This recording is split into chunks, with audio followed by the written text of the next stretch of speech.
বিসমিল্লাহির রহমানির রহিম। এখন আমরা 2 নম্বর অঙ্কটাকে সমাধান করব।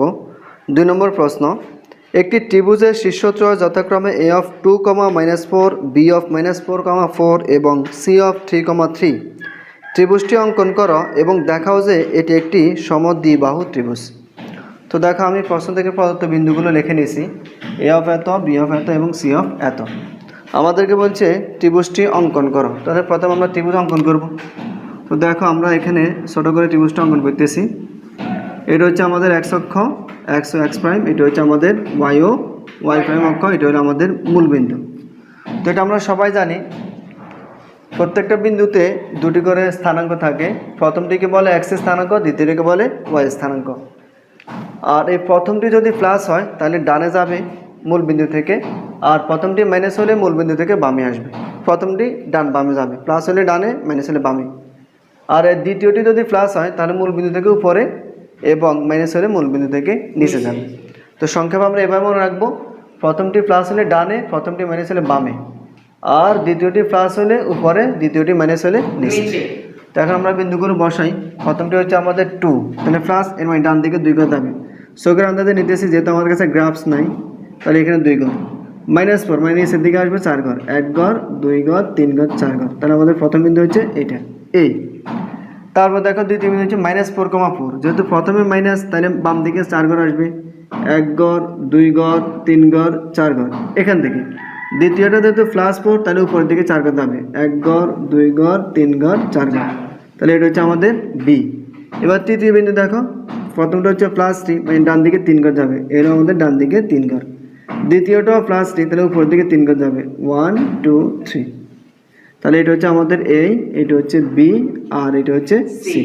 এবার বিন্দু তিনটে আমরা যোগ করে দিই, তাহলে এই বি, বিসি এবং এসি। তাহলে আমাদের অঙ্কিত ত্রিভুজটি হচ্ছে এ বি সি। এখন আমাদেরকে দেখাইতে হবে এই ত্রিভুজটা একটি সমদ্বিবাহু ত্রিভুজ। তো আমরা সবাই এটা জানি যে ত্রিভুজের দুইটি বাহু সমান তাকে সমদ্বিবাহু ত্রিভুজ বলে। তো কিভাবে প্রমাণ করব? আমাদের কাজ হবে এই নিয়মের যত অঙ্ক আছে সবগুলোতে প্রথমে তিনটা বাহু বের করে নেব আমরা। এখানে প্রথম বাহু হচ্ছে এবি, দ্বিতীয় বাহু বিসি, তৃতীয় বাহু এসি। আমরা এই তিনটা বাহু বের করে নেব।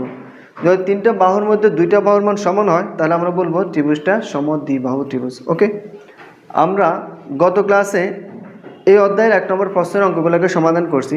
সেখানে আমরা বলছিলাম দুটি বিন্দুর মধ্যবর্তী দূরত্ব নির্ণয়ের সূত্র, x1 - x2 whole square plus y1 - y2 whole square.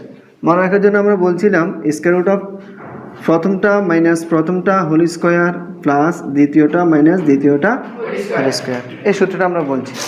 এই সূত্রের মাধ্যমে আমরা দুটি বিন্দুর মধ্যবর্তী দূরত্ব নির্ণয় করব। তো দেখো এখান থেকে তার আমরা প্রথমে এ বি নির্ণয় করিনি, সরাসরি লিখতেছি।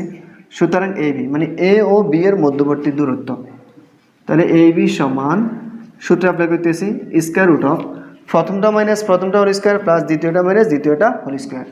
এখানে প্রথমটা হচ্ছে তোমার 2, সূত্র মাইনাস, এখানে প্রথমটা হচ্ছে -4, তাহলে মাইনাসে মাইনাসে +4 হোল স্কোয়ার প্লাস দ্বিতীয়টা মাইনাস দ্বিতীয়টা হোল স্কোয়ার। দ্বিতীয়টা হচ্ছে এখানে -4 মাইনাস এখানে দ্বিতীয়টা হচ্ছে 4 whole square.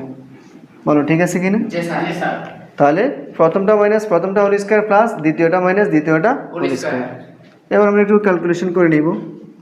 Square root of 2 + 4 6, 6-এর পরে স্কোয়ার দিলে 36 বা 36 প্লাস -4 যোগ করলে -8, -8-এর উপরে স্কোয়ার দিলে 64, -1 প্লাস, আর 8-এর উপরে স্কোয়ার দিলে 64। তাহলে ইজ ইকুয়াল টু, এটা পাশে দেখা যেত আমাদের জায়গা শর্ট, তাহলে is equal to square root of 36 + 64 যোগ করলে হবে 100। আর আমরা জানি 100-র বর্গমূল হচ্ছে 10। তাহলে আমাদের এ বি এর দূরত্ব নির্ণয় করা শেষ, বা এ বি বাহু বের করা শেষ। এ বি বাহুর মান হচ্ছে 10।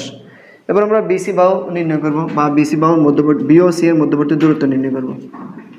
তাহলে এবং অথবা আবার দিতে পারো তোমরা, বিসি সমান স্কোয়ার রুট অফ প্রথমটা মাইনাস প্রথমটা হোল স্কোয়ার প্লাস দ্বিতীয়টা মাইনাস দ্বিতীয়টা হোল স্কোয়ার। এখানে প্রথমটা হচ্ছে -4 মাইনাস এখানে প্রথমটা হচ্ছে 3, তাহলে প্রথমটা মাইনাস প্রথমটা হোল স্কোয়ার প্লাস এখানে দ্বিতীয়টা হচ্ছে 4 মাইনাস এখানে দ্বিতীয়টা হচ্ছে 3 হোল স্কোয়ার। তাহলে সূত্র অ্যাপ্লাই করা শেষ। প্রথমটা মাইনাস প্রথমটা হোল স্কোয়ার প্লাস দ্বিতীয়টা মাইনাস দ্বিতীয়টা whole square is equal to square root of -4 -3 যোগ করলে -7, -7 উপর স্কোয়ার দিলে 49, -7 প্লাস 7 7 49 প্লাস 4 থেকে 3 গেলে 1, 1 উপর স্কোয়ার দিলে 1। এখন আমরা যদি যোগ করি তাহলে হবে 49 প্লাস 1 50, অর্থাৎ স্কোয়ার রুট অফ 50। তো এটাকে যদি আমরা ভাঙি তাহলে দশমিকে যাবে, এই জন্য আমরা এটাকে ভাঙবো না। তাহলে এবি গেছে, বিসি গেছে, এবার আমরা বাইর করবো এসি বা সিএ। তাহলে আবার এসি মানে এ ও সি এর মধ্যবর্তী দূরত্ব অথবা এসি বাহু আমরা নির্ণয় করতেছি। স্কোয়ার রুট অফ সেম ভাবে প্রথমটা মাইনাস প্রথমটা হোল স্কোয়ার প্লাস দ্বিতীয়টা মাইনাস দ্বিতীয়টা হোল স্কোয়ার।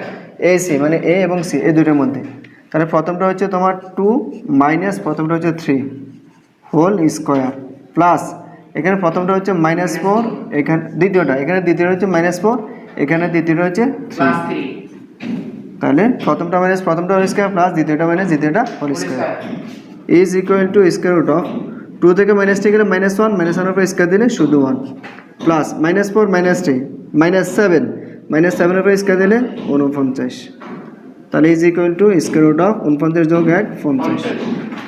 তো দেখো তাহলে আমরা এবির মান পাইছি শুধু 10, বিসির মান পাইছি √50, এসির মান পাইছি √50। তাহলে এখন এই তিনটা বাহু সমন্বয়ে গঠিত ত্রিভুজ হচ্ছে এবিসি। এই ত্রিভুজের মধ্যে যেহেতু বিসি এবং এসি বাহু সমান, তাহলে আমরা বলতে পারি অবশ্যই ত্রিভুজটি একটি সমদ্বিবাহু ত্রিভুজ। তো দেখো তাহলে কীভাবে লিখবো আমরা, যেহেতু এইবিসি ত্রিভুজে কে সমান, বিসি এবং এসির মান সমান, দেখো তাহলে এবিসি ত্রিভুজে বিসি বাহু সমান সমান এসি। তো আমরা কী লিখবো দেখো, ফাঁসে দেখাতেছি, তোমরা অবশ্যই নিচে লিখবো, আমার জায়গা নাই, যেন ফাঁসে দেখাতেছি। সুতরাং এবিসি ত্রিভুজ একটি সমদ্বিবাহু ত্রিভুজ। বাস, তাহলে আমাদের 2 নম্বর অঙ্কটা সমাধান করা শেষ।